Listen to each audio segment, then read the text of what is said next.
isso aqui, peraí. Deixa eu pegar aqui o slide correto.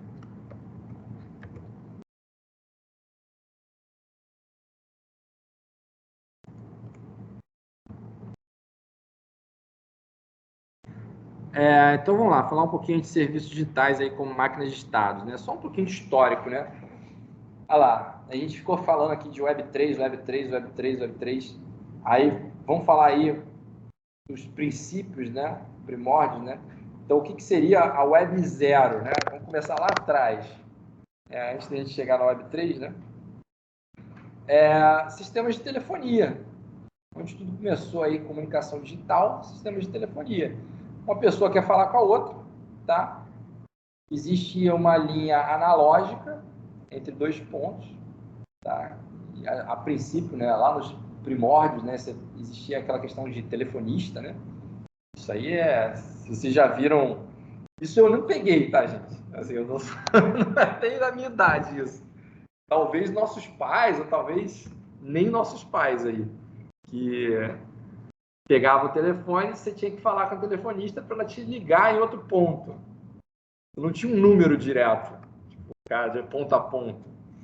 Mas, de algum jeito, tinha uma linha digital que ligava dois pontos. E aí a comunicação era nem digital, né? No início era analógico mesmo. Aí você conseguia, de um ponto ao outro, fazer a comunicação. Não existia um servidor no meio. O que existia era uma linha que, de algum jeito, alguém conectava essa linha. É isso aí, um plug, né? Conectava essa linha e aí chegava de ponto a ponto e você conseguia mandar sinal analógico de ponto a ponto e falava. Então, essa é comunicação peer-to-peer, né? Não tem um servidor.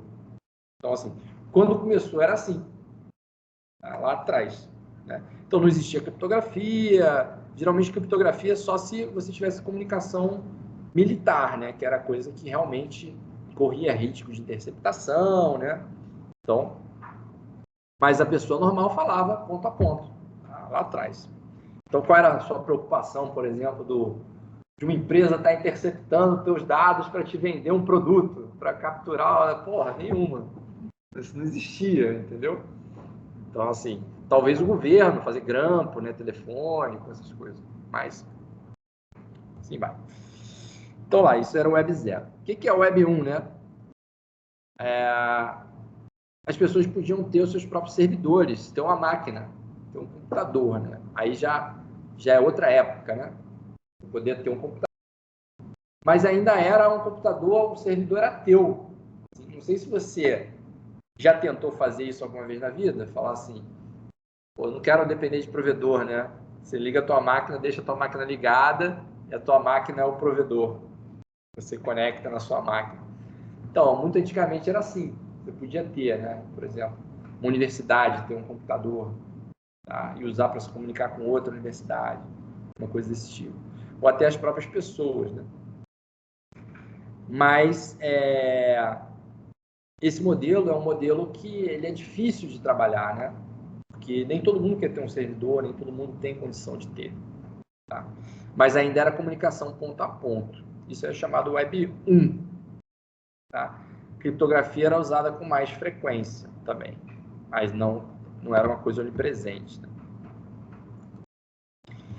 Aí começou a surgir o Web 2, né? Que é o que a gente está acostumado até hoje. Né? Então, o servidor não é teu, o servidor é de alguém. Né? Então, tem aquela máxima, né, a brincadeira aqui, computação em nuvem. O que é a nuvem? Né? A nuvem é a máquina dos outros. Tem máquinas ali por trás. Elas não são suas. O cara te vende uma abstração, né?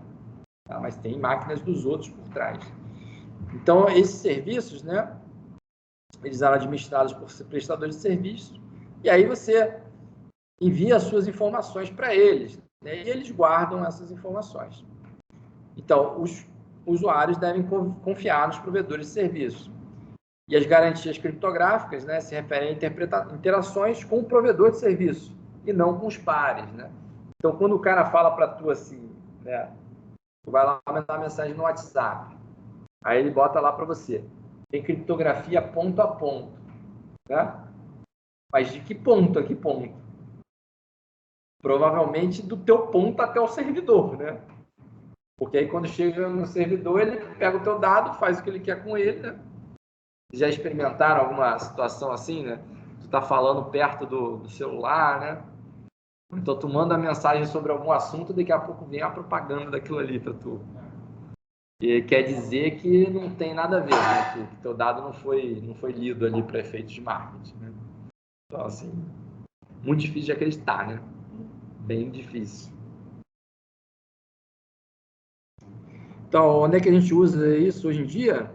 Basicamente para tudo, né? Então, a gente usa o Web 2 para jogos, redes sociais, jornalismo, banco, tá? Tudo, basicamente. Hoje em dia, a gente trafega via provedores confiáveis de informação.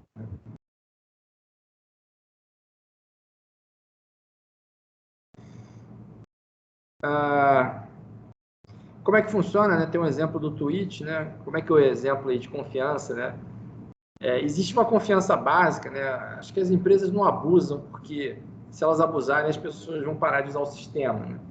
Mas quando você vai lá e posta lá um tweet, o que você espera que aconteça, né? Que o teu dado que você enviou seja publicado e que todo mundo tenha acesso àquele dado da maneira como você publicou, tá?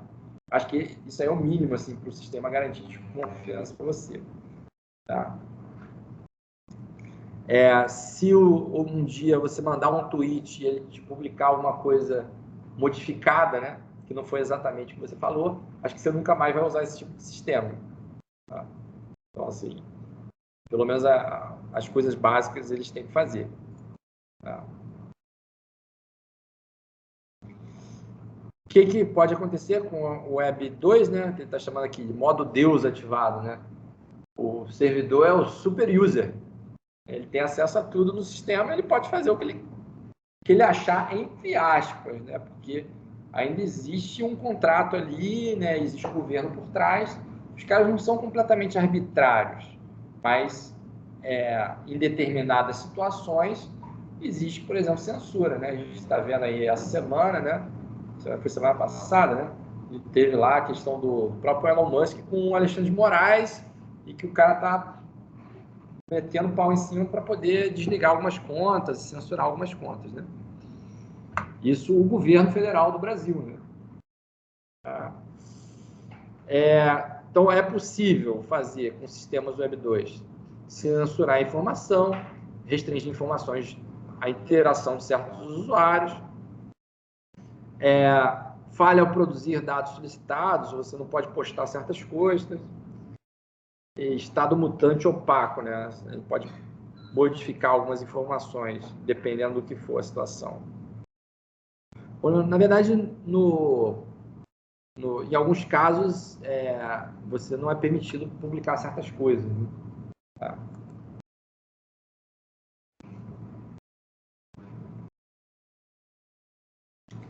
Então, aí esse exemplo aqui de moeda digital usando o Web 2 foi o exemplo que a gente viu do Rocket Cash. Será que dá para fazer uma moeda digital usando infraestrutura de Web 2? Já deu para ver que não vai dar para confiar, né? Tá? Então, assim...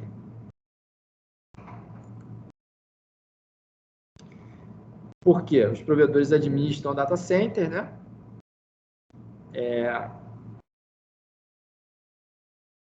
Então, mesmo assim, em termos tecnológicos, né? Mesmo que a gente tenha data centers confiáveis, né? Geralmente o sincronismo de bancos de dados distribuídos tem um líder, né, que é o banco de dados que manda as informações e os outros coletam. Quando um morre, os outros passam a mandar. Né? A menos que esses data centers saiam do ar, né, teoricamente o sistema continua funcionando. Tá? Como é que é o Web3? Né? Você não precisa necessariamente confiar no fornecedor de serviço. Tá? Eles são incentivados a se comportar honestamente. Isso aí é o seguinte, os nós, né, das redes, como é que você... a gente viu as aulas, né, de teoria dos jogos e a parte econômica, né? Porque a Web3 ela é baseada nisso, né? Como é que você garante que alguém vai rodar por exemplo, um servidor e, assim, a todo momento você vai ter servidores disponíveis para, por exemplo, minerar Bitcoin. Você dá um incentivo pela mineração, ou seja, se você deixar a tua máquina ligada aqui minerando Bitcoin, você vai receber uma moeda, você vai receber alguma coisa que tem valor. E aí, por conta desse incentivo, as pessoas vão lá e continuam rodando aquilo.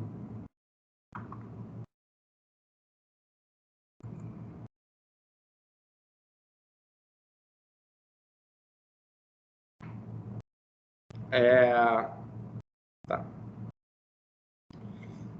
Essa parte aqui a gente pode seguir. Então, qual que é a ideia, né? Dentro do contexto de blockchain, né? A gente primeiro, assim, fora do contexto de blockchain, né? O que é uma máquina de estados, né? Só para contextualizar. A gente já estava falando algumas coisas, mas só para vocês entenderem, né? Você tem um estado 1, um tipo de transição que leva para o estado 2. Tá? Acho que tem mais slides aqui para baixo.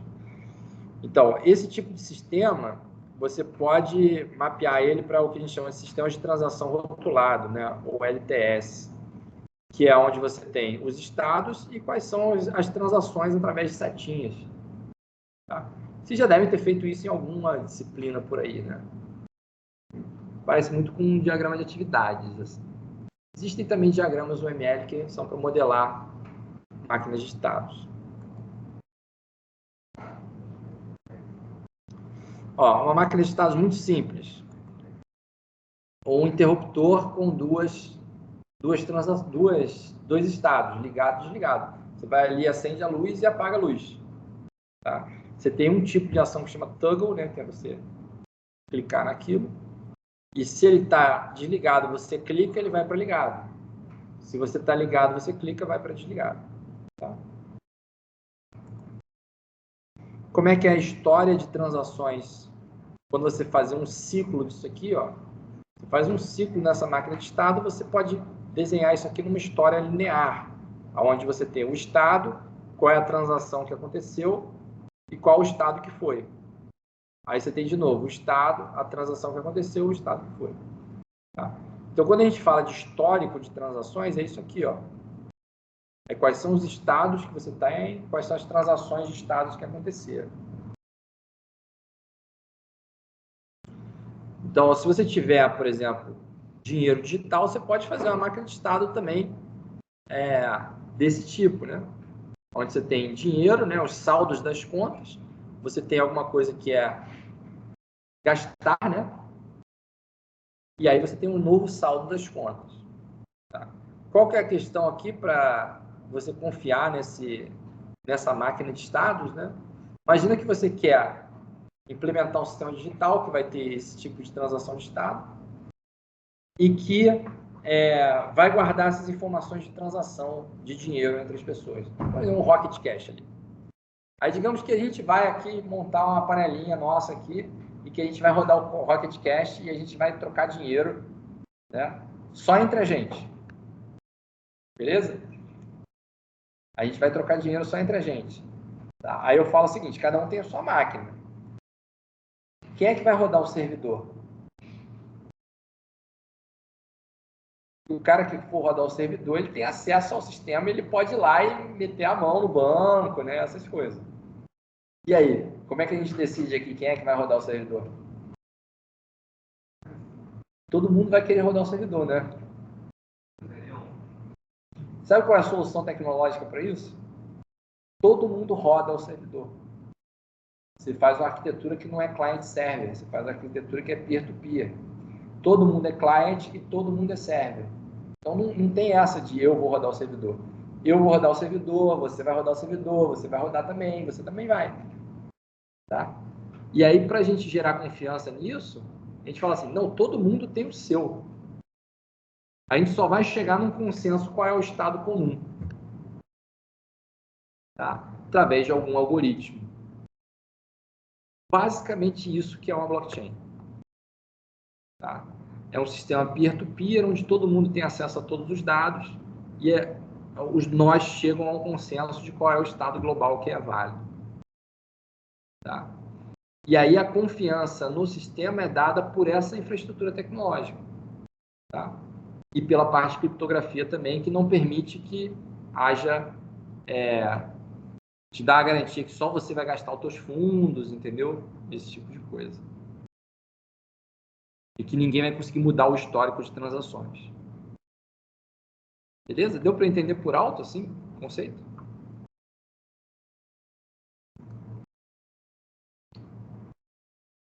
Mesma coisa, você pode rodar transações para mídias sociais, né? Agora, é aquele negócio, né? Você, como usuário, né? Os teus requisitos, o valor do sistema para você é dado pelos teus requisitos. Então, quando a gente está falando de dinheiro, é crítico esse requisito de confiança, tá? Eu não vou botar meu dinheiro num sistema que eu acho que eu vou perder ele, certo?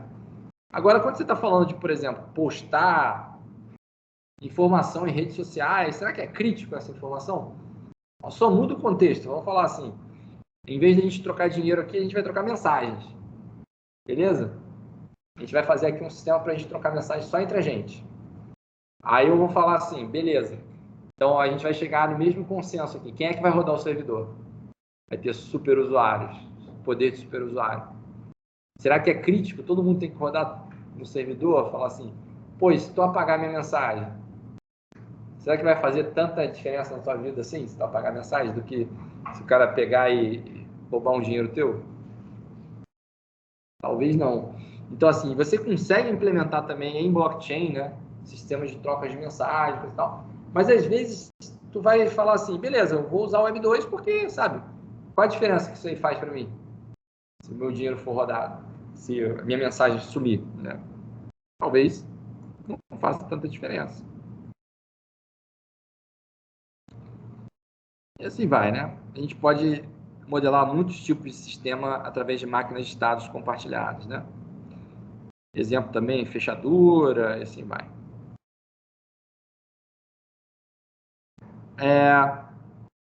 Tá, aí aqui teria uma atividade, a gente não vai fazer essa atividade aqui nesse momento, mas seria interessante vocês tentarem modelar uma máquina de dados, vocês conseguirem entender bem o que funciona isso, porque basicamente, quando a gente for falar aqui de implementações em blockchain, a gente está falando de máquinas de dados. Assim, um modelo mental assim, mais correto assim, para a gente falar de transações em blockchain seria de máquina de dados, é mais fácil de entender. Tá?